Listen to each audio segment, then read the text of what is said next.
പാരായണം ചെയ്യുന്നത് സ്വപ്നം കണ്ടാൽ വാർദ്ധക്യത്തിൽ പോലും സന്താനം ലഭ്യമാകാൻ കാരണമാകുമെന്ന് സദ്ദീഖ് റളിയല്ലാഹു അൻഹു പറഞ്ഞ സൂറത്ത് ഏതാണ്? പെട്ടെന്ന് മനുഷ്യർക്ക് നിരാശ ഉണ്ടാകുന്നതും മനസ്സിനെ തളർത്തിക്കളയുന്നതുമായ ഒരു കാര്യമാണ് സന്താന ഭാഗ്യമില്ല എന്ന് പറയുന്നത്. എവിടേക്കെങ്കിലും ഇറങ്ങുമ്പോൾ വിശേഷമായില്ലേ അല്ലെങ്കിൽ മക്കളില്ലേ എന്നൊക്കെ ഒന്ന് പറയുന്നത് കേൾക്കുമ്പോഴും കുഞ്ഞു മക്കളെ വഴിയിലൊക്കെ വെച്ച് കാണുമ്പോഴും ഒക്കെ മനസ്സാകെ തളർന്നു പോകുന്നൊരു കാര്യമാണ്. അങ്ങനെ മനസ്സ് മുരടിച്ചു പോയവർക്ക് പ്രതീക്ഷ നൽകുന്ന ഒരു സമാധാനം നൽകുന്ന ഒരു സംഭവമാണ് അബൂബക്കർ സിദ്ദീഖ് റളിയല്ലാഹു തആല അൻഹു ഈ പറയുന്നത്.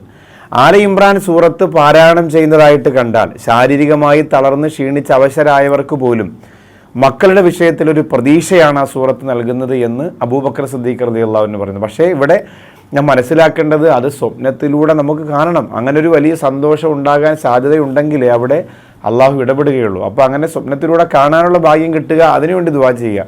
ഇനി അതിലുപരി അതിൻ്റെ താഴെ തന്നെ ചർച്ചകൾ നടക്കുന്നുണ്ട്. ഇത് സ്വപ്നത്തിലൂടെ അല്ലെങ്കിലും മക്കളില്ലാത്തവർ നിരന്തരം ചർച്ച ചെയ്യേണ്ടുന്ന, നിരന്തരം പാരായണം ചെയ്യേണ്ടുന്ന ഒരു സൂറത്താണ് ആല ഇമ്രാൻ എന്നാണ്.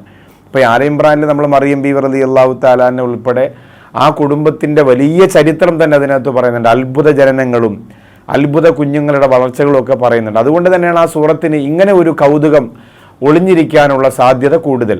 അബൂബക്കർ സിദ്ദീഖ് റളിയല്ലാഹു തആല അൻഹു ആണ് അത് പറഞ്ഞത്. പക്ഷേ നമ്മൾ ഈ മക്കളില്ലാത്തവർ ആല ഇമ്രാൻ സൂറത്ത് നിരന്തരം പാരായണം ചെയ്യുന്നത് അവരുടെ സന്താന സൗഭാഗ്യത്തിന് ഒരു വെള്ളവര വീഴാൻ അല്ലെങ്കിൽ ഒരു പോസിറ്റീവ് എനർജി വരാൻ അതൊരു കാരണമാണ് എന്നും മാനസികമായി തളരാതെ ക്ഷീണിക്കാതെ വീണ്ടും പ്രതീക്ഷയോടെ ലാ തഖ്നതു മിർ റഹ്മത്തില്ല എന്നാണ് അള്ളാഹുവിൻ്റെ റഹ്മത്തിൽ പ്രതീക്ഷയിൽ ആശ മുറിഞ്ഞു പോകരുത്, നമ്മൾ നിരാശപ്പെടരുത് എന്നാണ്.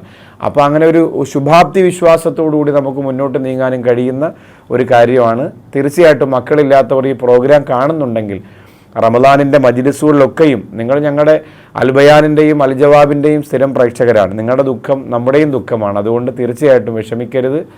മജ്‌ലിസുകളിൽ നിങ്ങൾക്ക് വേണ്ടി പ്രത്യേകം ദുആ ചെയ്യും. അള്ളാഹു നമ്മുടെ ഈ ഇബാദത്തിൻ്റെ ഈ അമലിൻ്റെ കൂലി കൊണ്ട് നിങ്ങൾക്ക് അള്ളാഹു നല്ല കുഞ്ഞുങ്ങളെ തന്ന് അള്ളാഹു സന്തോഷിപ്പിക്കട്ടെ. ആമീൻ ബിറഹ്മതിക യാ അർഹമർ റഹീമീൻ.